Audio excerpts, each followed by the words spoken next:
Well, hello, Nativity Bible Heads. It is Dr. Wayne, and it is time for Bible Study Wednesday.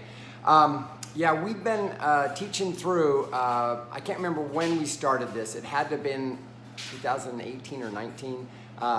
Somebody said, hey, why don't we just start at the beginning and just teach through the whole Bible? So here we are. We're in 1 Kings. We're in chapter 19 today.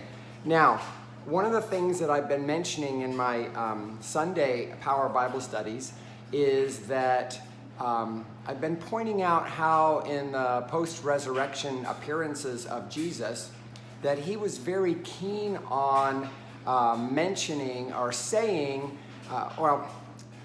one of the things that he did, Jesus, in his resurrection appearances, wasn't just show himself, but on multiple occasions, we are told that he opened the scriptures and showed how, opened their minds to the scriptures and showed how everything that the prophets, the Psalms, and the law said about him must come true.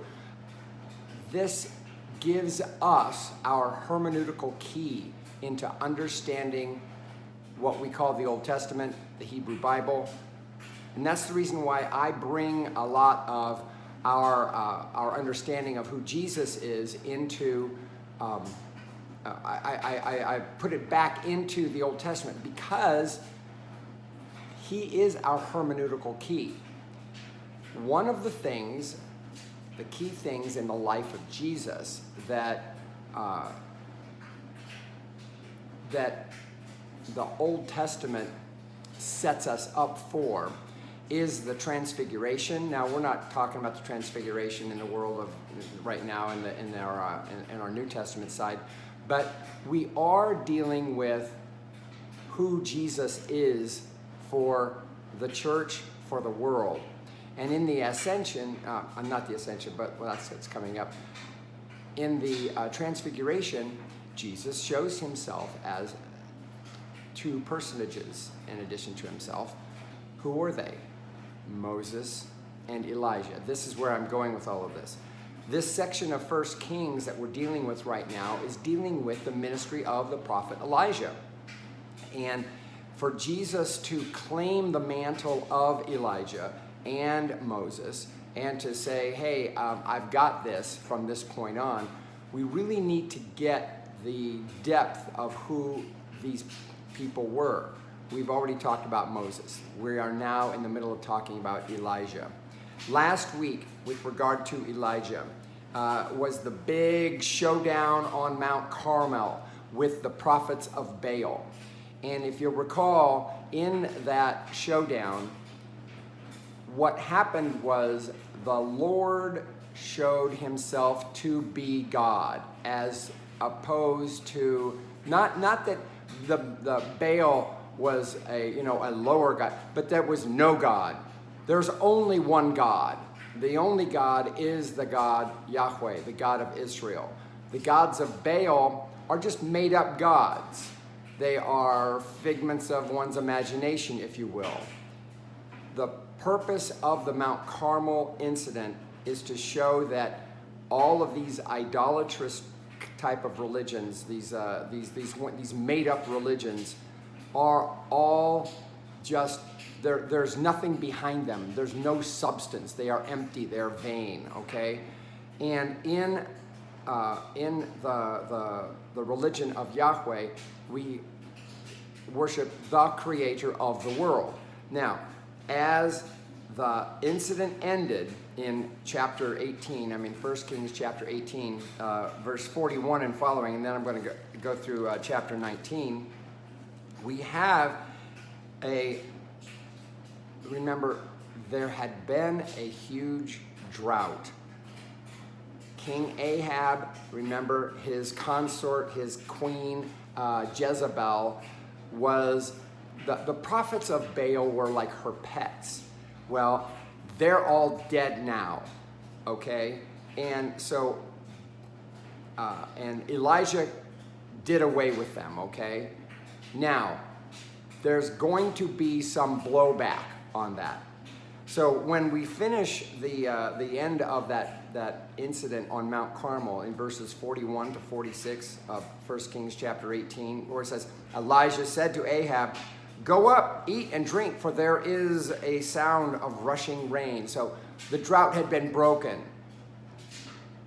The whole purpose behind the drought was to bring Ahab to the point of seeing that the gods of Baal were not gods at all, and that the only God that brings rain is the Creator God of Israel.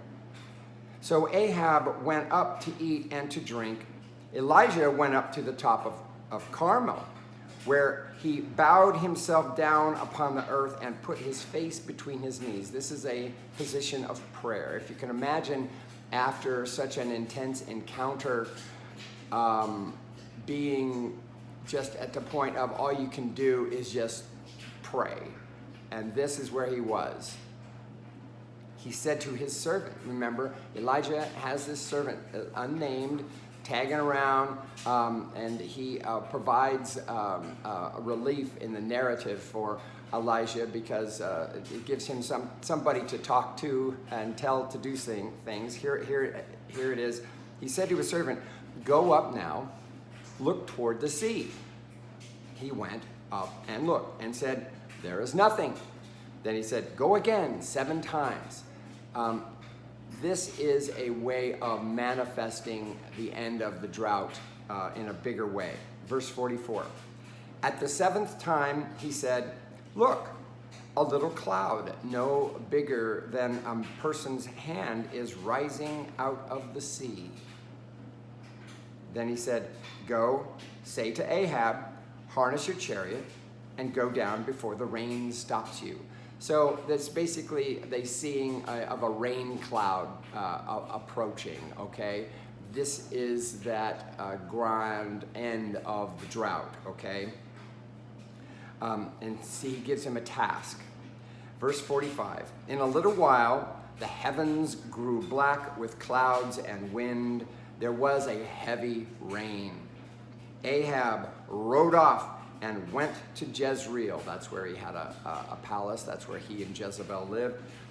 But the hand of the Lord was on Elijah. He girded up his loins and ran in front of Ahab to the entrance of Jezreel.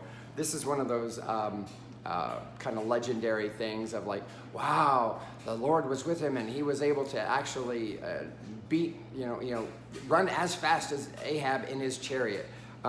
This is a way of giving our prophet credentials for believing in his being sent from God. It's just one of those kind of like legendary things of, can you believe he did this? The reality is not important. What is important is what the narrative is trying to say about who this man was in God's economy. Chapter 19. Ahab told Jezebel all that Elijah had done. Remember, he killed all of the Baal prophets, and how he had killed. And how he killed all the Baal, all the prophets with the sword. Then Jezebel. Remember, they were those prophets of Baal were Jezebel's pets. Remember, Jezebel was of the Sidonians, a Baal worshiping area, and when King Ahab of Israel married her, that did not bode well for what was going to go down here in the northern kingdom. Then Jezebel sent a messenger to Elijah, saying, "Well, so you killed all of my prophets. Well, so may the gods do to me, and more also, if I do not make your life like the life of one of them by this time tomorrow." Yeah, this is her way of saying, Elijah, you're dead, okay? Then he was afraid. Okay, we get a very human picture of Elijah. Yes, a couple chapters ago, we saw him do some wonderful things for the Shunammite. Was it the Shunammite woman or the widow? I can't remember. But it was a woman who was a non-Israelite widow, and her son and all of that. How he brings her son back to life and how he makes sure that the scarce food that she has. Remember, we had a lot of narrative going into developing Elijah's street cred. Then we had the thing on Mount Carmel, the dramatic killing of all the Baal prophets and the proof that God was with Elijah and only Elijah. Now we have a dip into the psyche, if you will, of Elijah, the fear, the man of, like, whenever God has a servant, there's always a time when there's a point of fear, a point of self-doubt, if you will. We see a little bit of a picture like this in the Gospels, especially the Synoptic Gospels, Mark and Matthew and Luke, not so much in John, but with the time of seeming doubt, a time of, the Gethsemane time of Jesus, when, Lord, if it be thy will, let this cup pass from me, kind of thing. This is prefigured in what we see with the doubt that Elijah takes on, and we saw it already in Moses, and we're not going to rehash that. Then he was afraid. He got up and fled for his life and came to Beersheba, which belongs to Judah. He left his servant there. I just want to point out something here, that if the earthly Jesus had experienced fear, he did, and the response that he made, we're supposed to remember, how did Elijah respond when he was fearful? He ran, and then we're going to get this whole experience that he had. But the purpose of one of the things that helps us to understand who Jesus is to look back and see who Moses and Elijah was, okay? And this story should be in that backlog of ourselves when we read then the Gospels and we read about Jesus and what he did. Then he was afraid. He got up and fled for his life and came to Beersheba, that's in the southern part of the Israel area, belongs to Judah. He would be safe there. That's what the point being. He was in Judah. Remember, Ahab was king over the northern kingdom in Jezebel. He left his servant there. So that's the kind of a link. He's kind of in exile, if you will. He's self-exiling. All right? Verse 4. But he himself went a day's journey into the wilderness and came and sat down under a solitary broom tree. Now this is talking about Elijah and what he's doing out here in Judah. You don't have to go far in Judah to get to the wilderness, but this is what we're told he did. He asked that he might die. It is enough now, O Lord.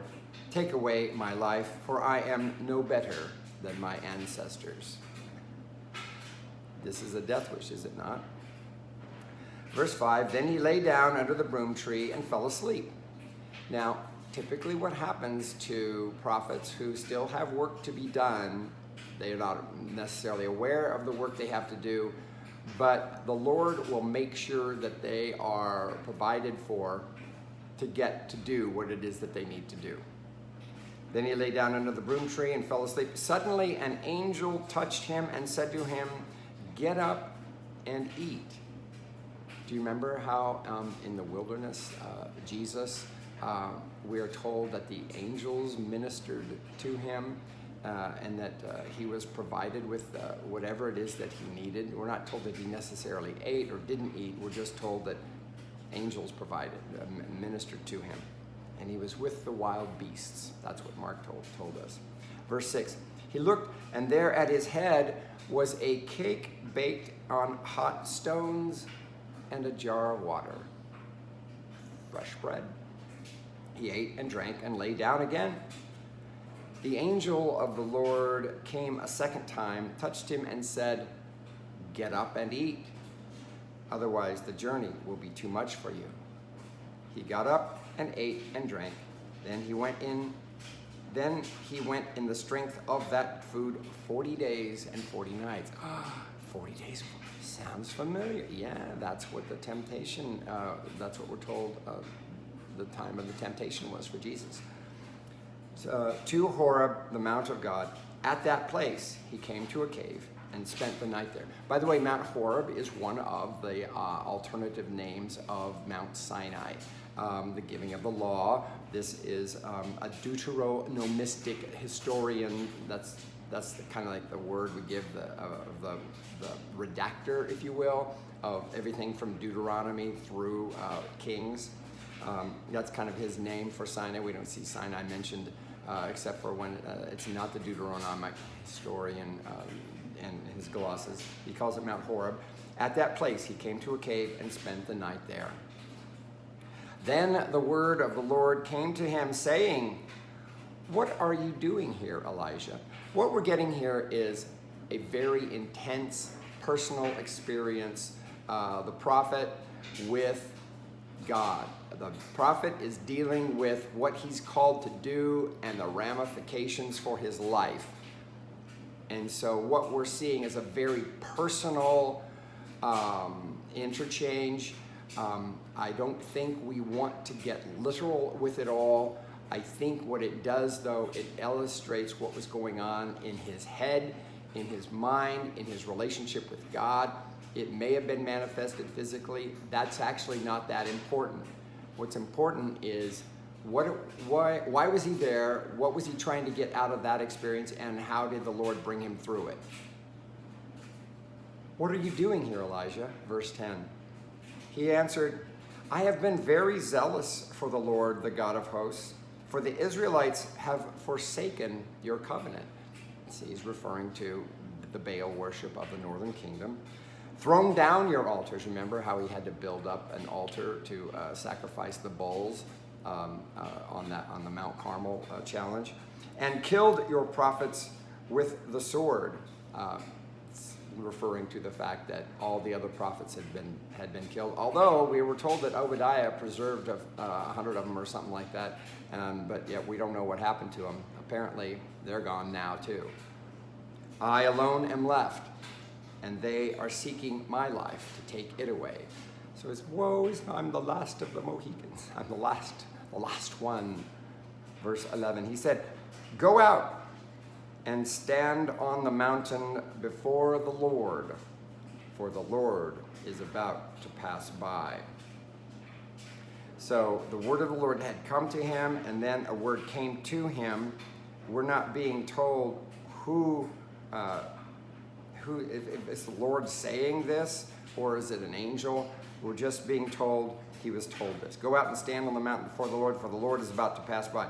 Now, there was a great wind, so strong that it was splitting mountains and breaking rocks in pieces before the Lord. But the Lord was not in the wind. Remember, he was told that the Lord is about to pass by. Normally, when we see this kind of weather, okay, this is a lot of wind, so strong, a windstorm breaking rocks. That's what had been attributed to Baal in the past, remember? But the Lord was not in that. "And after the wind, an earthquake." Wow. But the Lord was not in the earthquake. Now, it's not uncommon for the Lord to be in those kinds of manifestations. It's just that in this time, in the Lord and his dealing with Elijah in the state that he was in, he's dealing with him at a very tender spot. And so these things are passing by as though, like, oh, you may expect this, but not. You may expect this, but not. This is a key in our relationship with God, I believe, in that those things, those ways in which we expect, they might get upended, okay? They might get turned around.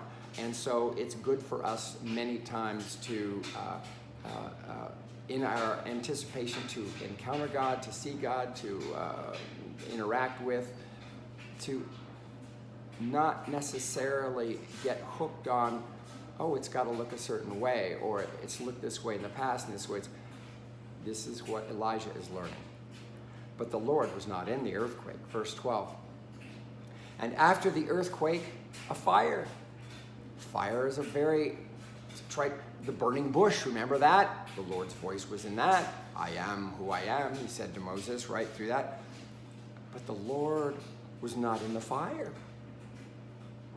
Remember remember the fire that zapped the sacrifices on Mount Carmel that had him win that big battle with the prophets of Baal?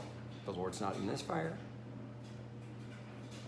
And after the fire, a sound of sheer silence.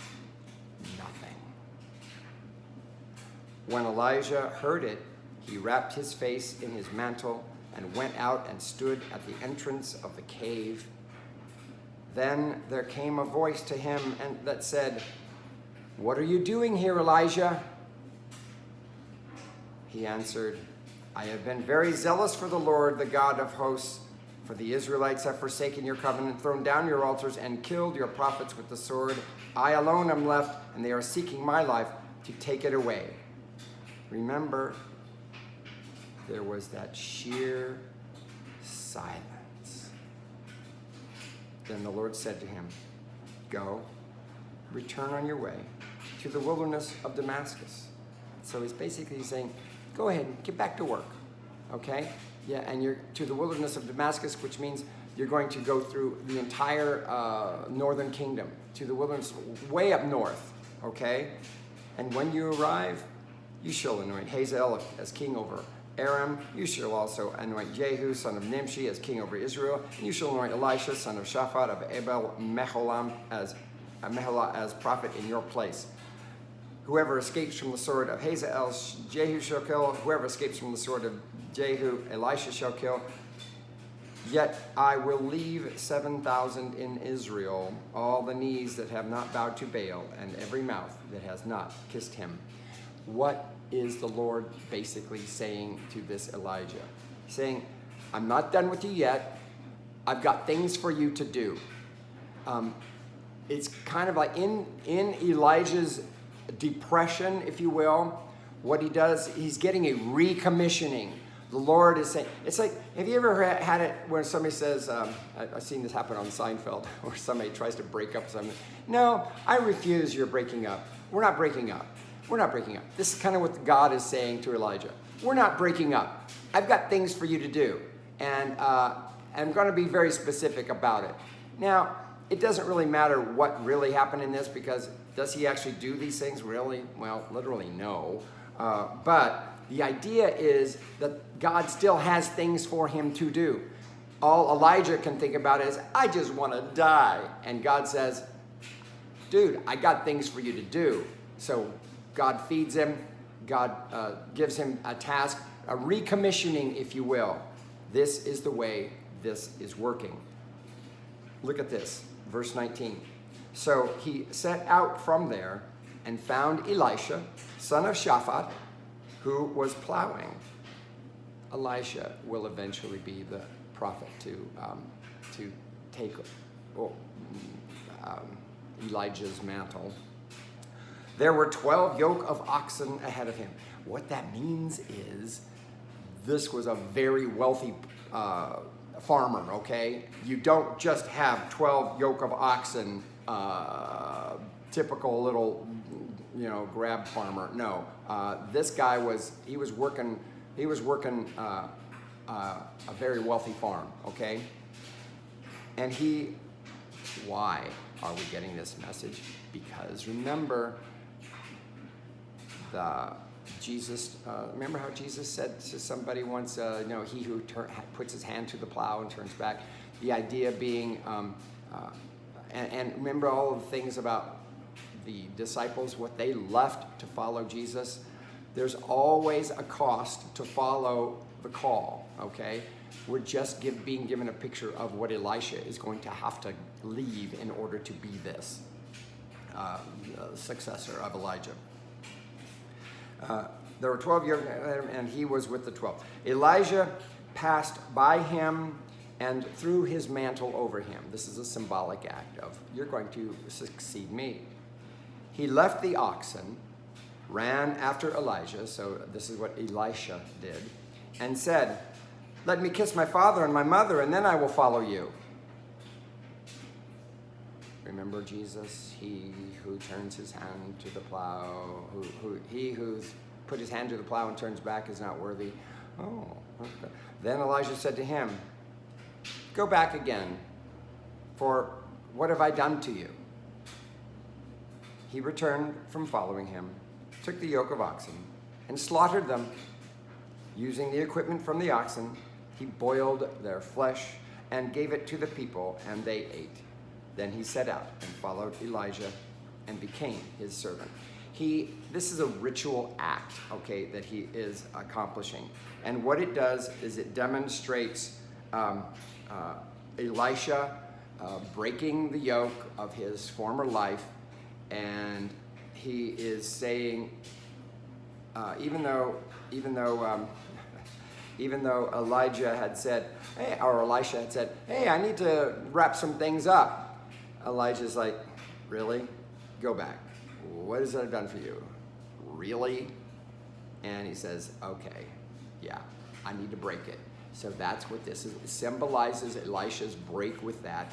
We don't actually see Elisha step fully into this ministry until later, but this is an action that Elijah takes because this is what the Lord has done, so that Elijah knows that the work that he has for him to do, that it's going to continue even after him. And he's being told to make preparations for the fact that this isn't about him, Elijah. This is about what God is doing and how God uses people. And it's like, and God is saying, oh, I've got a plan beyond you, Elijah. And this is his way of teaching him. So in this deep state of depression that Elijah went through, he experienced God in a way he didn't expect. God ends up recommissioning him and saying, not only do I have stuff I want to do through you, there's stuff I want to do beyond you, okay? So this isn't about you, Elijah. You're making this all about you, about you, about you. I'll preserve you as long as I need to preserve you. Remember, he's afraid for his life. Well, we're going to see how that pans out, okay? This is a wonderful lesson, I believe. I'm wrapping things up here. This is a wonderful lesson. We'll pick up in chapter 20 next week. But if you think about one's relationship with God, if you think about one's a commitment to the Lord, one's call, one's ministry, if you will, everybody has a ministry. You have a ministry. I have a ministry. We all have a ministry. We all have to find what that is, and it's a very intense thing that we have to work out between ourselves and the Lord. And it's not always going to look pretty. It's not always going to look ideal.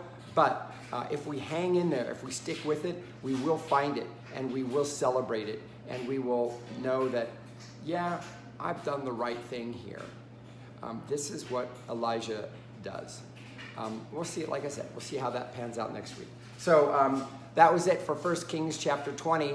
If you're watching this on Wednesday, tomorrow, Thursday, is actually Ascension Day. We are going to be celebrating Ascension Day on Sunday with a Sunday text. We are going to move all of that stuff from Thursday to Sunday, so we'll get to celebrate all of that. And I'll be preaching, and hope you don't get too much of Dr. Wayne this week. Anyway, that is it for this week. Blessings.